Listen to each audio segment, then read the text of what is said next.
हम मीनू झा प्रणाम करै छी समस्त मिथिलावासी के एकटा भगवती गीत लऽ कऽ उपस्थित छी। आशा करै छी अहाँ सबके नीक लागत। नवरात्रि के बहुत बहुत शुभकामना समस्त मिथिलावासी के। धन्यवाद। जय मिथिला, जय मैथिली। लाले लाले चुनरी चढ़े कि मैया एली घरे घरे। लाले लाले चुनरी चढ़े कि मैया एली घरे घरे। मैया तन पर चुनरी शोभे, मैया तन पर चुनरी शोभे। चुनरी में गोटा लगे कि मैया एली घरे घरे।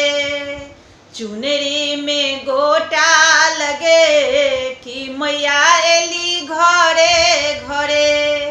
लाले लाले चुनरी चढ़े कि मैया एली घरे घरे।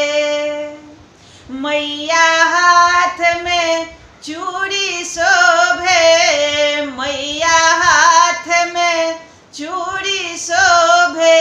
चूड़ी में कंगन लगे कि मैया एली घरे घरे। चूड़ी में कंगन लगे कि मैया एली घरे घरे।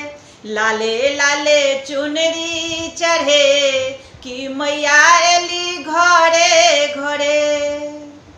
मैया पैर में पायल शोभे, मैया पैर में पायल शोभे। लाले महावर लगे कि मैया एली घरे घरे। लाले महावर लगे कि मैया एली घरे घरे। लाले लाले चुनरी चढ़े कि मैया एली घरे घरे कि मैया